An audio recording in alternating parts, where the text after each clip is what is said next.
My name is Christian O'Brien, and I'm going to read The Difficult Journey. My name is Christian O'Brien, and I'm going to read The Difficult Journey. The wagon train departed bright and early this morning. Oink was disappointed that Oink had to tell my friends goodbye, but Oink had chosen to remain here in Denver. By that point, we had already been traveling for several long months. Oink was sorry to leave St. Louis, but Oink heard there was gold in California. It was June when we had first left St. Louis, and it was October when we got to Denver. Oink had made the difficult decision that Oink would not be continuing onward with the rest of the families on the wagon train. When we left St. Louis, we were extremely excited because we were planning on traveling all the way to the ocean. We would journey to California, but that was not to be for my family.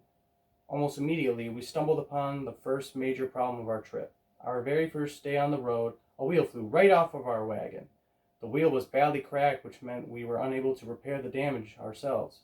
Since we were not terribly far from St. Louis at that point, John rode all the way back there on his horse. He returned to the wagon train with a brand new wheel. However, that took nearly an entire day while the other families waited. After that, we struggled with yet another problem. There was an awful rainstorm, and with it came so much mud that the oxen pulling our wagons were unable to get the wagons moving again. We had to wait for the train to stop completely and for the mud to dry before we could continue onward. Because of this, we lost an additional of 2 days. We were unbelievably exhausted, and it had been a mere 2 weeks, but we kept on traveling. Unfortunately, we then had to stop once more because the Brown family fell ill. We waited a few days for them to recover, but they eventually gave up and turned back. Every single day we faced very difficult work, but we still persevered.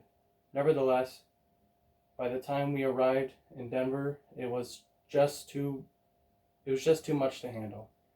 We had decided then that we were going to leave the wagon train.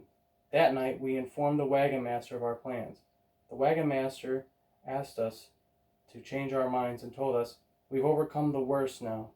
However, Oink knew our trip would certainly not be getting any easier. The mountains we had just crossed were only the beginning. It had already been such a hard work to get where we were now, and I knew it would be even more difficult to reach the ocean in California. That was when we decided the best option was to remain in Denver. Today, Oink have gone off to hunt for a new job.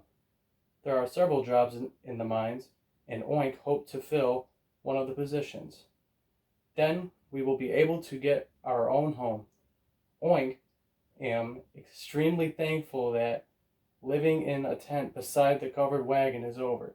Instead, we will have a permanent place where we can live. Although Oink will greatly miss my friends, Oink will not miss all the troubles and hardships we endured. Oink wrote a letter to a friend Oink made on the trip. Oink wanted him to know we were doing well, although Oink missed him.